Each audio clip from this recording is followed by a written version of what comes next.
சிவகார்த்திகேயன் அப்படின்னா இதுதான்ப்பா அப்படின்னு நம்ம ஒரு வட்டம் போட்டு பாகங்களை குறிச்சிருவோம். ஆனால் அதுலேருந்து முற்றிலும் வெளியில் வந்து பண்ண படம் இது. அவருக்கே இது ரொம்ப ஸ்பெஷலான படம்.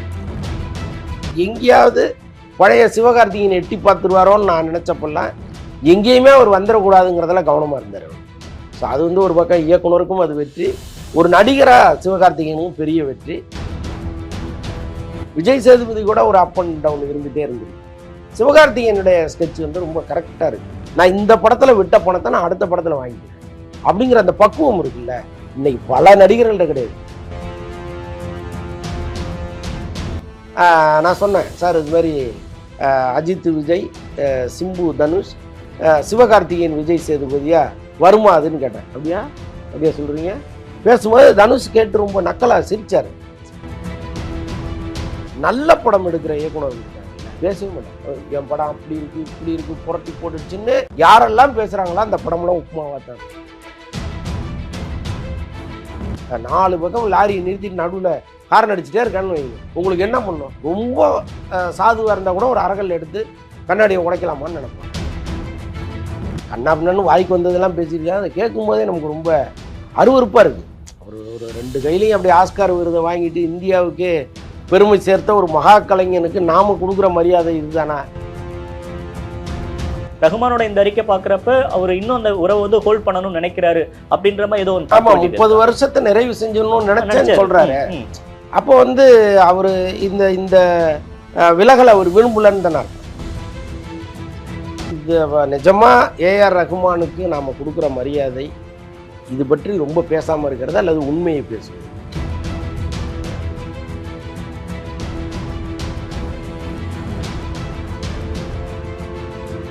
கலைஞர் 100 வினாடி வினா போட்டியின் மாபெரும் அரையிறுதி மற்றும் இறுதிச் சுற்று வரும் நவம்பர் 22, 23 தேதிகளில் நடைபெற உள்ளது. அனைவரும் வருக. அனைவருக்கும் வணக்கம். இன்றைய சிறப்பு நேர்காணலில் நம்மோடு இணைந்திருக்கிறார் மூத்த பத்திரிகையாளர் அந்தரன் அவர்கள். சார் வணக்கம். வணக்கம்.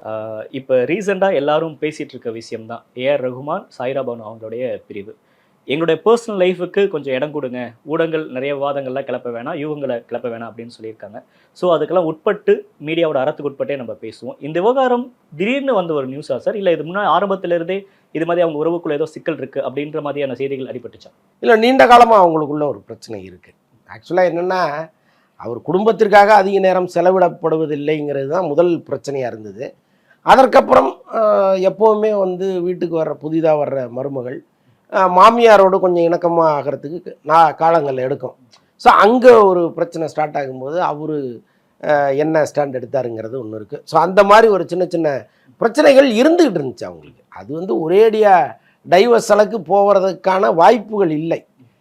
பட் இந்த டைவர்ஸை அவரே எதிர்பார்க்கல. இப்போ இவங்க நோட்டீஸ் அனுப்பிச்சாங்க இல்லையா, இதை வந்து அவரே எதிர்பார்க்கலன்னு தான் சொல்கிறாங்க. பிரச்சனைகள் இருந்துகிட்டே இருந்துச்சு. அப்பப்போ வந்து சண்டை சச்சரவுகள் வரும். அது வந்து அதோட சரியாயிடும். இன்றைக்கி தோளுக்கு மேல் வளர்ந்த பிள்ளைகள் வந்துட்டாங்க.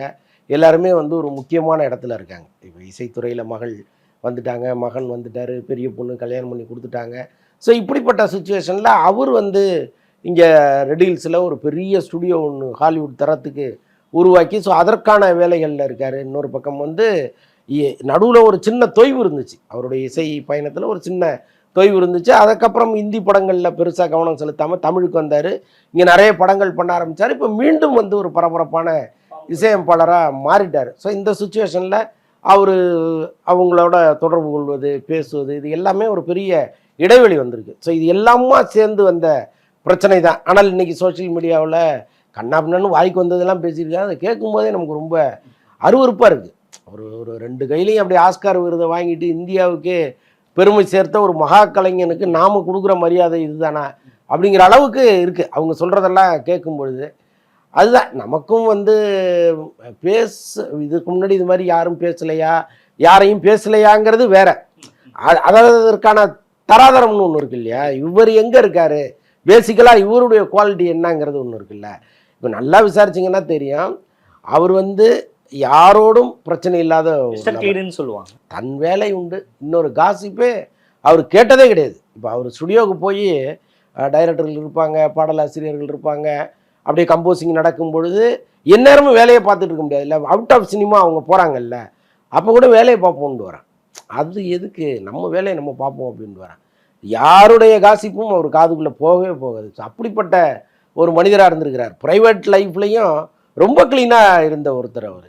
அவரை போய் இப்படி இஷ்டத்துக்கு வாய்க்கு வந்ததை பேசுறது தான் நமக்கு ரொம்ப அடுத்தடுத்த நாட்களில் இன்னும் என்னென்ன பேசுவாங்களோ அந்த அளவுக்கு உங்களுக்கே ஒரு பயம் இருக்கு. ரொம்ப பயமாக இருக்குது. அப்படி ஒருத்தரை டீல் பண்ணக்கூடாது. இங்கே இருக்காங்க, அப்படிப்பட்ட நபர்கள் இருக்காங்க. அவங்க வாழ்க்கையில் ஒரு பிரச்சனை வரும்பொழுது நீங்கள் அதை பற்றி அலசலாம், அது தவறு இல்லை. என்னதான் ப்ரைவேட்டாக நம்ம பேசக்கூடாது அப்படிங்கிறது இருந்தால் கூட சிலரை பேசியே ஆக வேண்டிய சூழலெல்லாம் இருக்கும். ஸோ அப்படிப்பட்ட நபர்கள் வரும்போது நம்ம அதை பற்றி டிஸ்கஸ் பண்ணலாம். ஆனால் இவர் ரொம்ப க்ளீனான ஒருத்தர். சேம் டைம் இப்போ சினிமாவில் இருக்கிறவங்களுடைய விவாகரத்து அப்படின்றது அதிகமாக தான் பார்க்க முடியுது. அதற்கான காரணம் என்ன சார்? ஏன் இவங்க சினிமா ஃபீல்டு ஓவராலாக எல்லா ஃபீல்டையும் நடக்குது, எல்லா துறையில் இருக்கிறவங்களுக்கும் மாதிரியான ஒரு திருமண உறவு அப்படின்றது சுகமாக இருக்கிறது, ஏதோ ஒரு முரண் வருது. ஆனால் சினிமாவில் இருக்கிறது மட்டும் இப்போ சமயமாக அதிகமாகிட்டு இருக்கு. இதுக்கு என்ன காரணமாக இருக்கும்னு நினைக்கிறீங்க? இல்லை, சினிமாவில் இருக்கிறதுனால நம்ம அது அதிகமாக இருக்கிறதா பார்க்குறோம். ஃபேமிலி கோர்ட்டு போனீங்கன்னா பெரும் கூட்டம் நிற்கிது அங்கே. ஸோ அப்போ நீங்கள் வழக்கே ஒரு வழக்கு போட்டால் அதை முடிச்சு வைக்கிறதுக்கே அவங்களுக்கு பல வருஷங்கள் ஆகுது. அப்படின்னா அவ்வளவு பிரச்சனைகள் அங்கே இருக்குன்னு அர்த்தம். அவ்வளவு கேஸு வந்துட்டே இருக்குது. ஸோ சினிமாக்காரர்களுங்கும் போது நமக்கு தனியாக தெரியுது, அதனால் திரைத்துறையில் அதிகமாக இருக்குதுன்னு நம்ம நம்புகிறோம். மற்றபடி அப்படி கிடையாது. அங்கே என்ன அளவு இருக்கோ வெளியில் அதே அளவு தான் திரைத்துறைக்குள்ளே இருக்குது. எல்லாருக்கும் உணர்வுகள் ஒன்று தானே. ஸோ அதைத்தான் அப்படி தான் நம்ம இங்கே பார்க்கணும். இன்னொன்று இங்கே நீங்கள் கெட்டு போவதற்கு 10 வழிகள் உண்டு. ஆமாம், நீங்கள் வெளியில் போனீங்கன்னா அவ்வளோ வழிகள் இல்லை, ரொம்ப குறைவாக தான் இருக்கும். அதில் அவன் சில நேரம் அவனே திருந்துவதற்கான வாய்ப்புகள்லாம் இருக்கும். இங்கே போய் பள்ளத்தில் விழுறதே தெரியாமல் விழுந்துருவாங்க பல பேர். ஸோ அதுலேருந்து மீள்வதற்குள் 1000 பிரச்சனைகள் வந்துடும். அதனால் சினிமாங்கிறது ஒரு ஆபத்தான பயணம் தான். இப்போ தண்டவாளத்தில் நடக்கிற கதை தான். ரயில் வர்ற வரைக்கும் தான் நமக்கு நிம்மதியாக நடந்துக்கலாம். ரயில் வந்துருச்சுன்னா கஷ்டம்தான். ஸோ அந்த மாதிரி பிரச்சனைகள் சினிமாவில் இருக்கிறவங்களுக்கான லைஃப் ஸ்டைல் பிரச்சனையாக இருக்க வாய்ப்புகள் இருக்கா? கட்டாயம் இருக்குது. இங்கே லைஃப் ஸ்டைலே வேறு தான். சினிமாவுடைய லைஃப் ஸ்டைலுங்கிறது கொஞ்சம் வேறையாக தான் இருக்குது. ஆனால் நீங்கள் மற்ற மாநிலங்களை பார்க்கும் பொழுது தமிழ்நாடு எவ்வளோ தேவலாம். இங்கே அந்த அளவுக்கு பெரிய அட்ராசிட்டி கிடையாது. இப்போ பாலிவுட்லலாம் இருக்கிற அளவுக்கு இங்கே இருக்கான்னா கிடையாது. அங்கே லைஃப் ஸ்டைலே ரொம்ப வேறையாக இருக்குது. பட் இங்கே தமிழ்நாட்டில் என்னவோ ஒரு ஊடகங்கள் பேசுகிறத மதிக்கிறாங்க, பயப்படுறாங்க. ஸோ அதற்காகவே அவங்க இன்னும் கொஞ்சம் ஒழுக்கமாக இருக்கலாம் நினைக்கிறாங்க. பட் இது ரொம்ப ஒரு சுதந்திரமான ஒரு ஏரியாவாக இருக்குது. இங்கே எல்லாமே கை கட்டுற தூரத்தில் இருக்குது, நீங்கள் ஈஸியாக எடுத்துக்கலாம். ஸோ இப்போ அங்கே நடக்கிற சச்சரவுகள், பிரச்சனைகள் இது எல்லாமே வெளியில் வரும்போது நம்ம அசிங்கப்படுவோம்னு தெரிஞ்சு பல பேர் அமைதியெல்லாம் இருக்காங்க. முடிந்த அளவுக்கு இங்கே கொஞ்சம் கண்ணியமாகவே தான் இருக்காங்க. சார், உங்கள் வலைதளத்தில் நீங்கள் பேசுகிறப்ப சொல்லியிருந்தீங்க, அவங்களுக்குள்ள அரேஞ்ச் மேரேஜ் அப்படின்னு சொன்னாலும் அது ஒரு காதல் திருமணம் தான் அப்படின்றத சொல்லியிருந்தீங்க. அவங்க உறவுகள் எப்படி ஆரம்பிச்சிச்சு? இதுதான், அவர் ஒரு தர்காவுக்கு தொடர்ந்து போகிறாரு. அந்த தர்காவுக்கு பக்கத்து ஃப்ளாட்டில் அவங்க இருக்காங்க. இவங்க 2 பேரும் அன்எக்ஸ்பெக்டடாக அங்கே தர்காவில் மீட் பண்ணிக்கிறாங்க. அப்போ அவர் நினைக்கிறாரு, இறைவன் ஏதோ ஒரு முடிச்சு போடுறான், ஏன் நம்ம இவங்களை அடிக்கடி பார்க்கணும் அப்படின்னு நினைக்கிறாரு. அதற்கப்புறம் அவங்கள்ட்ட பேசுகிறதுக்கே சில மாதங்கள் எடுத்துக்கிட்டு தான் பேசுகிறாரு. அப்போ உங்களை பிடிச்சிருக்கு அப்படிங்கும்பொழுது அவங்களும் ஓகேங்கிறாங்க. அப்போ எங்கள் அம்மாவை அனுப்பி நான் பேச சொல்கிறேன்னு சொல்லி அப்புறம் வீட்டில் அவங்க அம்மாவை கூப்பிட்டு காமிக்கிறாரு. அதற்கப்புறம் அவங்க அம்மா பேசுகிறாங்க. அப்படி முடிந்தது தான் அந்த திருமணம். அதற்கப்புறம் தான் அவர் காதலிக்கவே ஆரம்பிக்கிறார். அவங்க அம்மா சம்மதித்த பிறகு தான். ஏன்னா ரஹ்மானை பொறுத்தளவுக்கு அவங்க வீட்டில் அவர் கடவுளுக்கு அடுத்த இடத்துல வச்சுருக்கிறது அவங்க அம்மாவை தான். எல்லாமே அவங்க அம்மா தான். அது அவங்க அம்மா உடம்பு சரியில்லாமல் கிட்டத்தட்ட வருடக்கணக்கில் இருந்தப்போ அவருடைய அந்த இசை வேகமே ரொம்ப குறைவாக இருந்துச்சு. அவங்கள கவனிக்கிறது, நினச்சா ஒரு நர்ஸை போட்டு கூட பார்த்துக்கலாம். ஆனால் அவர் ராப்பகலாக கண்முடிச்சு அவங்க கூடவே இருந்து பார்த்துக்கிட்டார். எங்கேயோ இருந்துக்கிட்டு ஆட்களை போட்டு நீங்கள் பாருங்கள் அப்படின்னு சொல்லிட்டு இருக்கலாம். ஆனால் இதுலேருந்து பாலிவுட்லேருந்து அவர் எல்லா வேலைகளையும் விட்டுட்டு இங்கே அவங்க கூடவே பல மாதங்கள் இருந்தார். ஸோ அந்தளவுக்கு அவங்கள ஒரு நேசிக்கிற ஒருத்தர். அவங்கள கூப்பிட்டு போய் அவங்களுக்கு பிடிச்ச பிறகு தான் அந்த லைஃபே அவர் தொடர்றாரு. ஸோ அந்தளவுக்கு அதுதான் அவங்க சந்திப்பின் முதல் அதுதான். சார், ரஹ்மானோட அறிக்கையில் ஒரு லைன் படிக்கிறப்ப ரொம்பவே மனசு கஷ்டமாக இருந்தது. என்ன அப்படின்னா, ஒரு சில கனத்த இதயங்களோட முடிவுகளால் இறைவனோட சிம்மாசனமே ஆடிரும் அப்படின்ற ஒரு வார்த்தையை பயன்படுத்துது. அப்படின்றப்ப அவர் இந்த விஷயத்தால் ரொம்ப ஹர்ட் ஆக வாய்ப்பு இருக்கா? நிச்சயமாக இருக்கும்ல. அது எப்படி, அதாவது ஏன்னா இப்போ மனமுறிவு அப்படின்றப்ப இரு தரப்புல இருந்து எடுக்கிறப்ப அது ஈக்குவலாக போகிற மாதிரி இருக்கும். பட் ரஹ்மானோட இந்த அறிக்கை பார்க்குறப்ப அவர் இன்னும் அந்த உறவை ஹோல்ட் பண்ணணும்னு நினைக்கிறாரு அப்படின்ற மாதிரி ஏதோ ஒன்று. ஆமாம், 30 வருஷத்தை நிறைவு செஞ்சணும்னு நினைச்சேன்னு சொல்கிறாரு.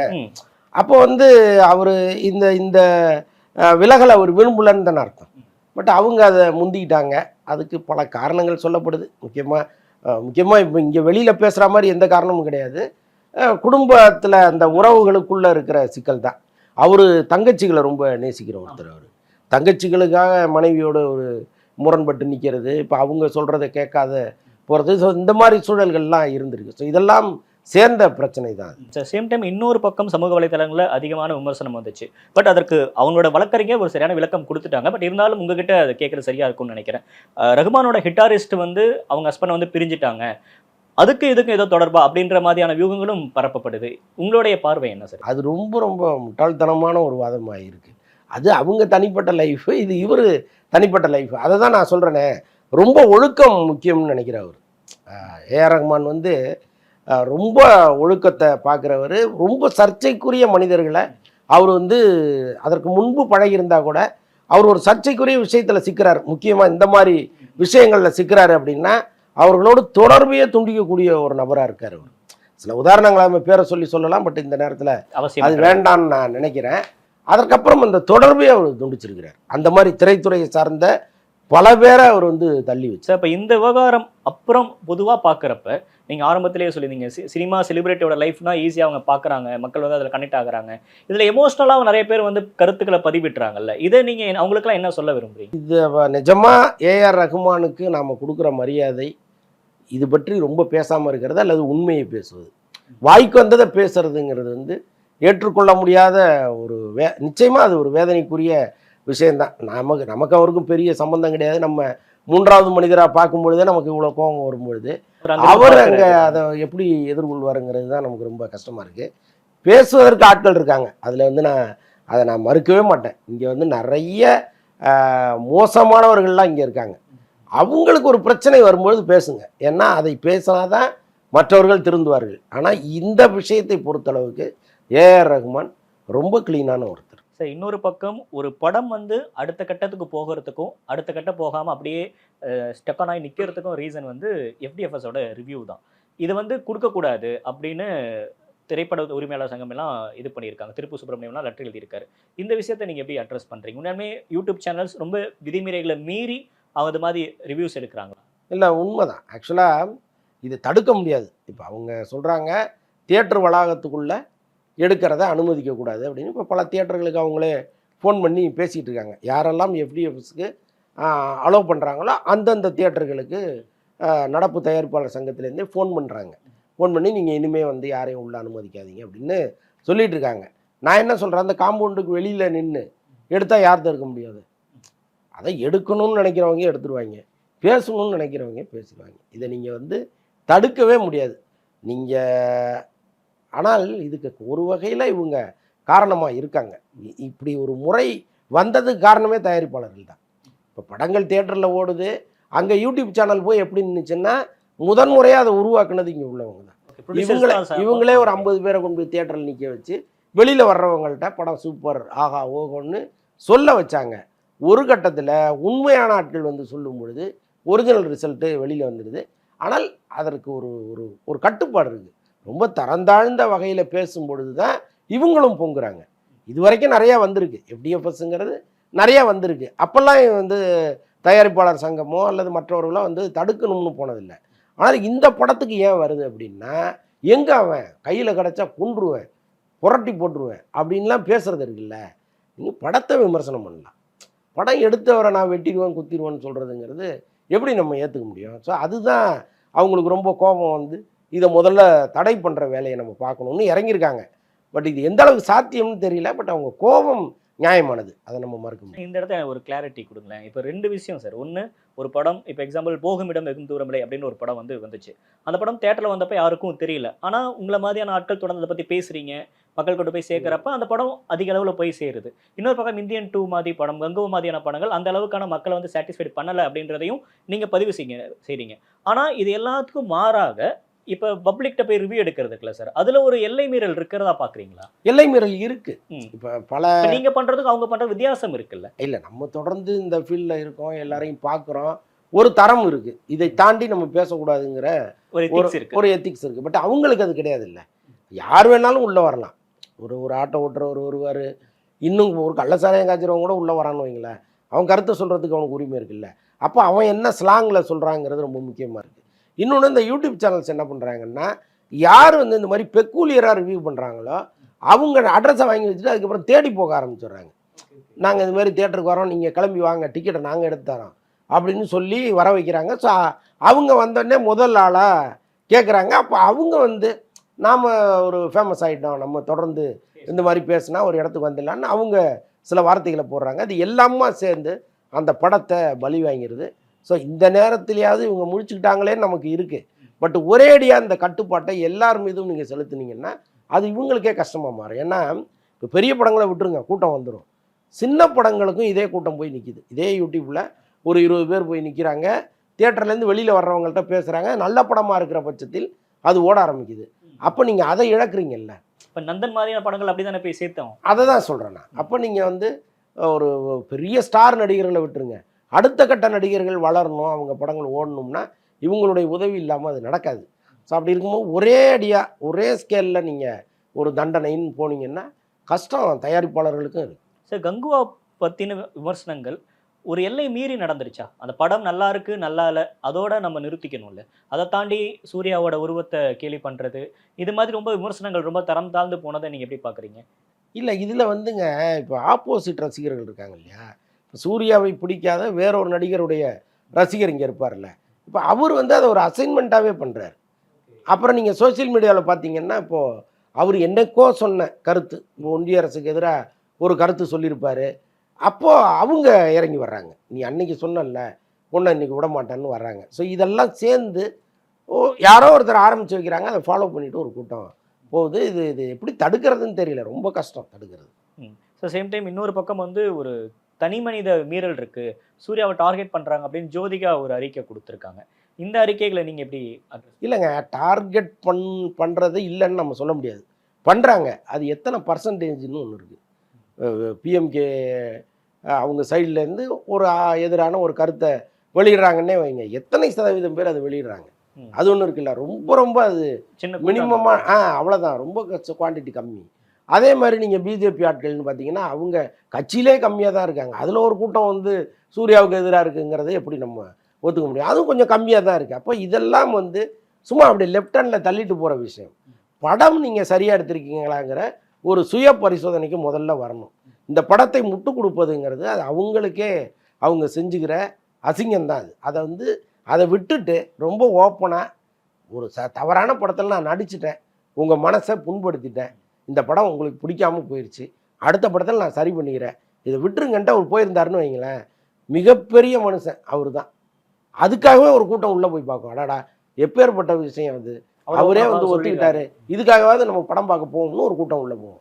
ஆனால் விடாப்புடியாக நிற்கிறாங்க, இந்த படம் நல்ல படம் தான், உங்களுக்கு தான் அறிவு இல்லை, இதை பார்த்து ரசிக்கிறதுக்கான திறன் உங்கள்கிட்ட தான் இல்லைங்கிறாங்க. இதே சூர்யா நடித்த எத்தனை படங்களை அவங்க ஓட வச்சுருக்காங்க, இதே கூட்டம் தானே ஓட வச்சுது.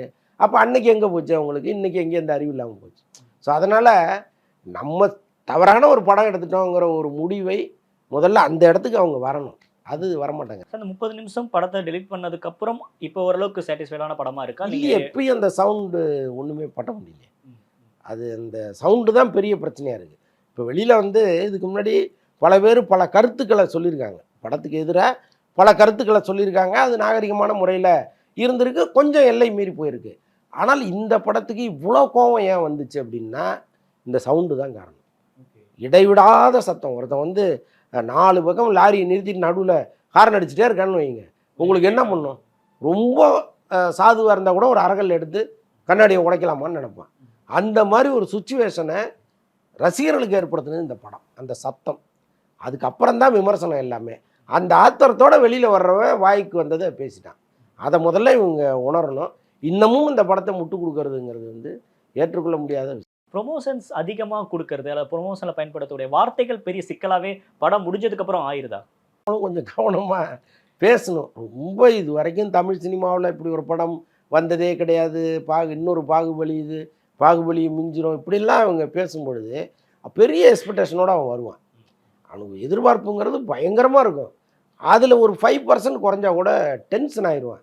ஸோ அதுதான் இந்த படத்தில் நடந்திருக்கு. இவங்களும் கொஞ்சம் குறைவாக பேசணும். நான் பார்த்த வரைக்குங்க, நான் இத்தனை வருஷத்தில் நல்ல படம் எடுக்கிற இயக்குனர்கள் இருக்காங்கல்ல, பேசவே மாட்டாங்க. நான் பல பேரை உதாரணம் காட்டுறேன். என் படம் அப்படி இருக்குது இப்படி இருக்குது புரட்டி போட்டுடுச்சுன்னு யாரெல்லாம் பேசுகிறாங்களோ அந்த படமெல்லாம் உப்புமாவாக தான் இருக்கும். லிஸ்ட்டே கொடுக்க முடியும் என்னால். அவங்க ஆடியோ லான்ச்சில் பேசுனது படம் வந்த பிறகு நீங்கள் பாருங்கள், உப்புமா படமா 5 அன்னைக்கு அப்படி தான் சார் நிறைய படங்கள். ஆனால் பேசாத இயக்குனர்கள் இங்கே இருக்காங்க. இப்போ பாலா மாதிரி டைரக்டர்கள் நீங்கள் போய் கேடுங்க, வாயவே திறக்க மாட்டாங்க. படம் பாருங்கள் நீங்கள் சொல்லுங்கன்னுவாங்க. ஸோ அந்த மாதிரி இயக்குனர்கள் எடுக்கிற படங்கள் வந்து தியேட்டருக்கு வந்துச்சுன்னா அது வேறு மாதிரி இருக்கும். அப்படி தான் நீங்கள் வந்து ஒரு படத்தோட ப்ரொமோஷனை பண்ணுமே தவிர நான் அது பண்ணிட்டேன் இது பண்ணிட்டேங்கிறது அவங்களுக்கே பேக் ஃபயராக தான். இப்போ சூர்யாவோட அடுத்த லைனப் என்னவா சார் இருக்க போகுது? இதை விட்டதை அதில் பிடிப்பாரு, அவரோட அடுத்த லைனப் என்ன? இல்லை, இப்போ அடுத்து 2 படம் பண்ணுறாரு. கார்த்தி சுப்புராஜ் படம் ஒன்று பண்ணுறாரு, அதுக்கப்புறம் ஆர்ஜே பாலாஜி படம் ஒன்று பண்ணுறாரு. அவ்வளோதான் இப்போ தமிழில். இதுக்கப்புறம் வந்து ஒரு என்ன யார் டைரக்டருங்கிறதெல்லாம் இன்னும் ஒரு முடிவு. ஆர்ஜே பாலாஜி மாதிரியான ஒரு யங்ஸ்டருக்கு அவ்வளோ பெரிய ஸ்டார் நம்பி கொடுக்குறாரு அப்படின்னா அது எப்படி சார் சரியாக இருக்கும்னு நினைக்கிறீங்களா? இல்லை, சூர்யாவினுடைய கதை தேர்வே நமக்கு டவுட்டாக இருக்கேன். இந்த படம் வந்து எப்படியும் ஆர்ஜே பாலாஜி கொஞ்சம் பண்ணிடுவார். அவர் ஏற்கனவே பண்ண 2 படமுமே நல்லா தான் இருந்துச்சு. அதை வந்து நம்ம குறை சொல்கிற அளவுக்கு இல்லை. அதில் ஒரு படம் வந்து மிகப்பெரிய வெற்றி படமாகவும் மாறிச்சு, மூக்குத்தி அம்மன்லாம். இது கிட்டத்தட்ட மூக்குத்தி அம்மன் ஸ்டைலில் அந்த படம் எடுக்கிறார் அவர். ஸோ அப்படி இருக்கும்பொழுது ஓடுவதற்கு நிறைய வாய்ப்புகள் இருக்குது. கார்த்திக் சுப்புராஜ் வந்து ஒரு மினிமம் கேரண்டி. ஒரே அடியாக மொக்க படமும் எடுக்க மாட்டார், ஒரே அடியாக நல்ல படமும் எடுக்க மாட்டார். ஸோ அதனால் வந்து கமர்ஷியல் இருக்கும். ஸோ அதனால் இந்த 2 படமும் ஆபத்து இல்லாத படங்களாக தான் நம்ம பார்க்க சார். நிறைய விஷயங்கள் பகிர்ந்துக்கிட்டீங்க, நிறைய விவகாரங்கள் பற்றியும் பேசுனீங்க. நேரம் கொடுத்தமைக்கு நன்றி. Thank you sir. நன்றி. அமரன் ஒரு மிக முக்கியமான திரைப்படம். அந்த படத்தோட வசூல் கிட்டத்தட்ட 300 கோடி தாண்டிருச்சு அப்படின்றாங்க, கோட் படத்தை மிந்திருச்சு அப்படின்னு சொல்றாங்க. நீங்க எப்படி சார் இந்த படத்தை பாக்குறீங்க? இது சிவகார்த்திகேயன் கரியருக்கு எவ்வளவு முக்கியமான ஒரு படம்?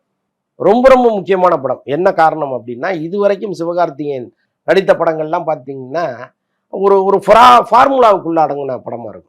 ஒரு காமெடி இருக்கும், ஒரு லவ் இருக்கும், ஒரு சென்டிமெண்ட் இருக்கும், ஸ்டாக்கிங் இருக்கும். ஆமாம், அதே மாதிரியே இருக்கும் எல்லா படமும். டைட்டில் தான் வேற வேறையா இருக்குமே தவிர அவருடைய பாணிங்கிறது ஒரே மாதிரி தான் இருக்கும்.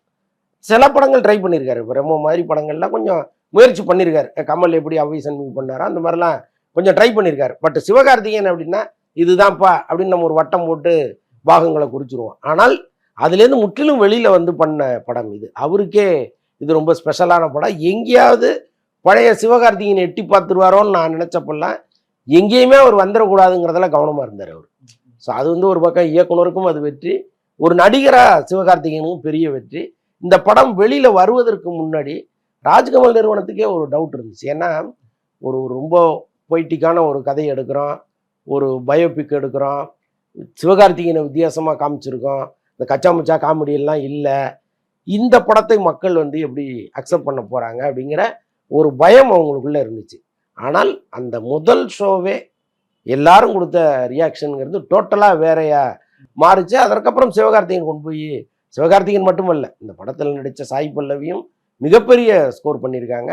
இந்த படத்தினுடைய வெற்றியை நீங்கள் சரிபாதியாக பிரிச்சிங்கன்னா சாய் பல்லவிக்கு ஒரு பாதியை கட்டாயமாக கொடுக்கலாம். அவங்களோட ரோல் அவ்வளோ ரொம்ப அதாவது ரொம்ப ஷட்டிலாக எங்கே வந்து நீங்கள் அந்த பர்ஃபார்மன்ஸை காட்டணுமோ அங்கே மட்டும்தான் அவங்க காமிச்சிருக்காங்க. ரொம்ப எக்ஸாகரேட் பண்ணிலாம் எதுவுமே பண்ணலை. அப்படி மில்லிமீட்டர் அளவோட பண்ணியிருக்காங்க. அவங்க ஒரு மிகப்பெரிய காரணம். சேம் டைம் நேற்று பேசுகிறப்ப சிவகார்த்திகேயன் விஷயம் சொல்லியிருக்காரு. என்னன்னா, ஒரு படத்தோட கதை, அந்த பட்ஜெட் முக்கியத்தோட அந்த ப்ரொடக்ஷன் கம்பெனின்றது ரொம்ப முக்கியம் அப்படின்ற விஷயத்த பதிவு செஞ்சார். உண்மையுமே அது அப்படி ஒன்று இருக்கா சார்? ஒரு ப்ரொடக்ஷன் கம்பெனி தான் அந்த படத்தை அடுத்த லெவலுக்கு வந்து எலிவேட் பண்ணுறதுக்கு உதவி செய்யுதா? நிச்சயமா. இப்போ கதை எழுதுவதுங்கிறது ஒரு பெரிய விஷயமே இல்லை. அந்த கதையில் இவங்க எழுதியிருக்கிற அந்த களம் இருக்குல்ல, அதை நீங்கள் சரியாக பர்மிஷன் வாங்கி கொடுக்குறதுல கம்பெனி தயாராக இருக்கணும். இப்போ சில பேர் என்ன பண்ணுவாங்க, கதை களத்தையே மாற்றிடுவாங்க. சார் அவ்வளோ பட்ஜெட் நம்மகிட்ட இல்லை சார், இது எதுக்கு நம்ம வந்து பெங்களூரில் வைக்கணும், வாங்கலாம் நம்ம ஊரப்பாக்கத்தில் வச்சுக்கலான்ட்டு கொண்டு வந்துடுவாங்க. இப்போ ஆட்டோமேட்டிக்காக எல்லாமே சுருங்கி சுருங்கி சுருங்கி சின்னதாக வந்து ஒன்றும் இல்லாமல் போயிடும். ஸோ அப்போ ஒரு ப்ரொடக்ஷன் நிறுவனம் வந்து அந்த டைரக்டர் சொல்கிற அந்த கனவுக்கு இவங்க தயாராக இருக்கணும் முதல்ல. இப்போ இவ்வளோ பெரிய ஒரு மிலிட்ரி கேம்பஸ் அப்படின்னு சொல்லும் பொழுது அங்கே பர்மிஷன் வாங்குறது கஷ்டம் சார். அதுவும் நீங்கள் காஷ்மீரில் போய் எடுக்கிறது, அந்த முகுந்து ட்ராவல் பண்ண இடத்துலையே போய் எடுக்கிறது. முகுந்து எங்கே அந்த ஆப்ரேஷன் நடத்தினாரோ அதே இடத்துல இவங்க பண்ணியிருக்காங்க. இப்போ அங்கே அதாவது அங்கே ரொம்ப எக்ஸ்பென்ஸுங்கிறது அளவு கடந்த ஒரு எக்ஸ்பென்ஸு. இப்போ இங்கே நாம் ஒரு ஹோட்டலில் இருக்கிற ஒரு சாதாரண ஒரு 3500 4000 ரூபா ரூம் வந்து அங்கே 1.5 லட்சம் ரூபா. அப்படி ஒரு ரூமு தான் சிவகார்த்திகேயன் அவங்க ஏற்பாடு பண்ணி கொடுத்துருக்காங்க. ஸோ அப்படி செலவுகளை அவங்க வந்து பண்ணுறது, அப்புறம் வந்து பர்மிஷன் வாங்குறதுல கமல் வந்து ஒரு மிகப்பெரிய பங்கு ஆற்றியிருக்காரு. என்னன்னா அவர் ஏற்கனவே ஆளவந்தான் பண்ணும்போது நிறைய இராணுவ அதிகாரிகளோட அவருக்கு ஒரு நட்பு இருந்திருக்கு. அவங்க எல்லாமே இன்னைக்கு இராணுவத்தில் ஒரு மிகப்பெரிய பதவியில் இருக்காங்க. அப்போ இவர் நேரடியாகவே பேசி அந்த முகுந்து டிராவல் பண்ண இடங்களில் எல்லாமே பர்மிஷன் வாங்கி கொடுத்தது அவர் தான். அதற்கப்புறம் இந்த ஸ்கிரிப்டை ஒப்படைக்கும் போது அவங்க மிலிட்ரியிலேருந்து நிறைய கேள்விகள் கேட்பாங்க, இது என்ன அது என்னன்ட்டு. அதுக்கெல்லாம் ஒரு விளக்கத்தை கொடுத்து அங்கே அந்த பர்மிஷன் ஈஸியா பர்மிஷன் வாங்கிட முடியாது இல்ல? முடியாது. நீங்கள் மிலிட்ரிக்கு எதிராக ஒரு படத்தை நீங்கள் எடுத்தீங்கன்னா எப்படி மிலிட்ரி அனுமதிக்கும்? அது அவங்க கேம்பஸ்லேயே போய் எடுக்கிறது. ஸோ அப்போ ஃபுல்லாக அவங்க படிச்சுட்டு அதுக்கப்புறம் பர்மிஷன் கொடுப்பாங்க. ஸோ இது எல்லாமே வந்து சரியாக செஞ்சது ராஜ்கமல் நிறுவனம். ஸோ அதனால தான் சொல்லியிருக்காரு. சிவகார்த்திகேயனை இதற்கு முன்னாடி தமிழ் சினிமா பார்த்ததுக்கும் அமரனுக்கு அப்புறம் பார்த்ததுக்கும் என்ன வித்தியாசங்கள் இருக்க போகுதுன்னு நீங்க பாக்குறீங்க? ஏன்னா அவரோட லைனப், அடுத்து வரக்கூடிய லைனப்ல இருந்து எல்லாத்தையும் மக்கள் இனிமேல் உன்னிப்பா கவனிப்பாங்க அப்படின்னு நம்ம பார்க்க வேண்டியது இருக்கா? மக்கள் கவனிக்கிறது ஒரு பக்கம் இருந்தாலும் கவனிக்கக்கூடிய படங்களாக அவர் பண்ண போறாரு. இப்போ அடுத்து ஏஆர் முருகதாஸ், அடுத்து ஹச் வினோத். ஸோ இப்படி வந்து ஒரு முக்கியமான இயக்குனர்களை முதல்ல அவர் வந்து அண்டர்டேக் பண்றாரு. சுதா கொங்கரா படம், புறநானூறு. ஸோ இந்த மாதிரி கதையெல்லாம் சூர்யா வந்து அந்த மாதிரி படங்களை விட்டுறவே கூடாது. ஸோ அப்படிப்பட்ட ஒரு கதை. நீங்கள் படம் ஓடுது ஓடலைங்கிறத தாண்டி இந்த சொசைட்டியில் ஒரு பேசு பொருளாக அந்த படம் இருக்கணும். ஏதோ ஒரு பொழுதுபோக்கு படம் வந்துச்சு கை தட்டணும் அப்படிங்கிறது இல்லாமல் அந்த கதை சொல்கிற கருத்து, அந்த கருத்துக்கு பிறகு எழுகிற விவாதம், இது ரெண்டும் இருந்தால் தான் அந்த படம் வந்து காலத்துக்கும் பேசப்படும். ஸோ அப்படிப்பட்ட ஒரு படம் வந்து புறநானூறு. அதை சூர்யா வேணான்னு சொன்ன பிறகு கரெக்டாக இவரே சுதா கொங்கராவை அப்ரோச் பண்ணுறாரு. அதை ஃபாலோ பண்ணியிருக்காரு. அவங்க வர்றதுக்கு முன்னாடியே, மேடம் நான் இதுக்குள்ளே வர்றேன், எனக்கு நீங்கள் இந்த படத்தை கொடுங்க, அதான் ஒரு முக்கியமான படமாக அது இருக்கணும்னு நான் விரும்புகிறேன், நீங்கள் வந்து என்ன இந்த படத்தில் வச்சுக்கிங்கன்னு சொல்லி அவராக போய் அப்ரோச் பண்ணுறாரு. ஸோ இது வந்து அவருடைய லைனப்பில் நீங்கள் பாருங்கள், எல்லாமே முக்கியமான படங்களாக இருக்குது. அப்போது இன்னொரு 4 வருஷத்தில் சிவகார்த்திகேயனுடைய வளர்ச்சிங்கிறது இன்னும் ஒரு பிரம்மாண்ட வளர்ச்சியாக இருக்கும். சேம் டைம் இன்னொரு பக்கம் விஜய் சேதுபதியோட மகாராஜா படமும் பயங்கரமான ஒரு வெற்றி படமா மாறி இருக்கு. வெளிநாட்டுல கூட நல்ல வரவேற்பு இருக்கிறத பார்க்க முடியுது. சிவகார்த்திகேயன் விஜய் சேதுபதி அவங்க 2 பேர்த்தோட வளர்ச்சியும் சேம் டைம் ஒரே பக்கத்துல கீழே இருந்து மேல வந்தவங்களோட வளர்ச்சியை பாக்குறப்ப ஒரு சினிமா பத்திரிகையாளரா இதை நீங்க எப்படி மெசேஜ் பண்ணுவீங்க? இது ஆரம்பத்திலே நம்ம வந்து யூகிச்ச விஷயம்தான். எப்படி வந்து அஜித், விஜய், ரஜினி, கமல்னு வந்துச்சோ, அதற்கப்புறம் சிம்பு, தனுஷ், அதற்கப்புறம் சிவகார்த்திகேயன், விஜய் சேதுபதின்னு தான் நான் வந்து ஒரு ஸ்கெட்ச் ஒன்று போட்டேன். அதை ஒரு முறை தனுஷ்ட பேசும்போது தனுஷ் கேட்டு ரொம்ப நக்கலாக சிரிச்சார். நான் சொன்னேன், சார் இது மாதிரி அஜித் விஜய், சிம்பு தனுஷ், சிவகார்த்திகேயன் விஜய் சேதுபதியா வருமா அதுன்னு கேட்டேன். அப்படியா சொல்கிறீங்க அப்படின்ட்டு சிரிச்சார். இன்னைக்கு அது வந்திருக்கு. கிட்டத்தட்ட அந்த வளர்ச்சிங்கிறது வந்து ஒரு சம வேகத்தில் ஒரு சரியான இடத்துல வந்து 2 பேருமே நின்றுருக்காங்க. விஜய் சேதுபதி கூட ஒரு அப் அண்ட் டவுன் இருந்துகிட்டே இருந்திருக்கு. சிவகார்த்திகேயனுடைய ஸ்கெட்ச் வந்து ரொம்ப கரெக்டாக இருக்குது. சில நேரம் அவர் எதிர்பார்த்த வெற்றி இல்லாமல் போயிருக்கலாம். ஆனால் அவருடைய பர்ஃபார்மன்ஸில் எங்கேயாவது குறை வச்சிருக்காரா அப்படின்னு பார்த்தீங்கன்னா இல்லை. அதே மாதிரி சினிமாவில் நடிக்க வர்ற ஒருத்தர் வந்து இந்த சினிமாவை முதல்ல தெரிஞ்சுக்கணும். ஒரு படம் தயாரிக்க வராரு அல்லது நடிக்க வராருன்னா முதல்ல இந்த சினிமா வந்து நமக்கு இவ்வளோ கொடுக்குது, நம்ம கையிட்டேருந்து அவ்வளோ பணத்தையும் திரும்ப கொடுக்கணும், மறுபடி கொடுக்கும், இப்படிங்கிற ஒரு அடிப்படை எத்திக்ஸ் ஒரு லா இருக்குல்ல. இதை தெரிஞ்சுக்கிட்டா தான் நீங்கள் வளர முடியும். அதை தெரிஞ்சுக்கிட்டவங்க விஜய் சேதுபதியும் சிவகார்த்திகேயன். நீங்கள் நல்லா பாருங்கள், இந்த சினிமாவுக்காக நிறைய இழந்தவங்க, பொருளாதார ரீதியாக 2 பேருமே நிறைய இழந்தவங்க. ஆனால் ஒரு நாள் கூட அவங்க சோர்ந்து உட்காந்ததே கிடையாது. இப்போ என் சம்பளம் போகுது இந்த படத்தில், என் சம்பளத்தை நான் விட்டு கொடுத்தா தான் இந்த படம் வருங்கிற சூழல் வருதுன்னு வைங்களேன், தயங்காமல் 2 பேரும் கையெழுத்து போட்டுருக்காங்க.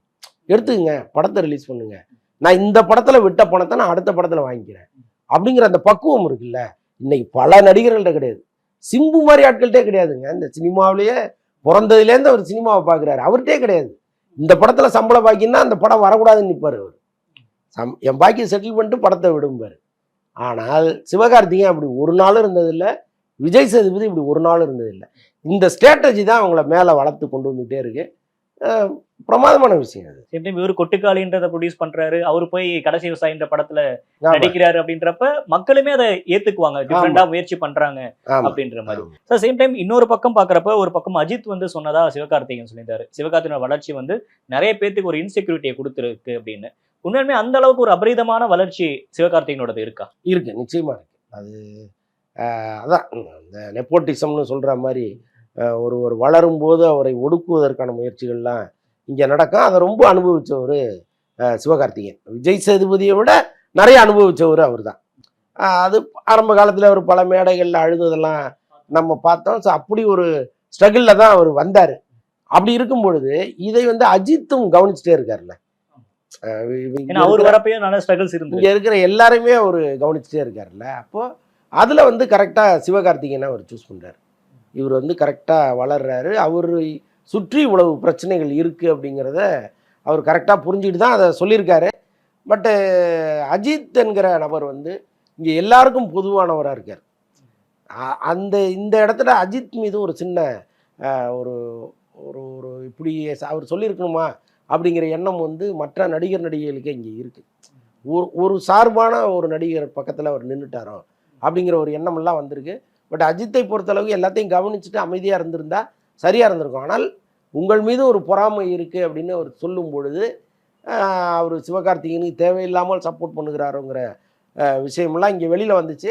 பட் கரெக்டான இடத்துல சிவகார்த்திகேயன் சொல்கிறார், எனக்கு வந்து அஜித் சப்போர்ட்டாக இருக்கார், விஜய் சப்போர்ட்டாக இருக்கார், ரஜினி சப்போர்ட்டாக இருக்கார், கமல் சப்போர்ட்டாக இருக்காருங்கிறத அங்கங்கே பதிவு பண்ணிகிட்டே இருக்கு. இது ஒரு யுக்தியா சார்? எல்லா ஆடியன்ஸும் பக்கம் வரணும். இது ஒரு யுக்தி. அதை வந்து அதை துருத்திட்டு வெளியில் தெரியாமல் அப்படி போகிற போக்கில் அவர் ஏற்கனவே வந்து ஒரு பெரிய பிரமாதமான பேச்சாளர்ல. ஸோ அதை அழகாக கொண்டு வந்து இப்படி கோர்த்து கொண்டு போகிறார்.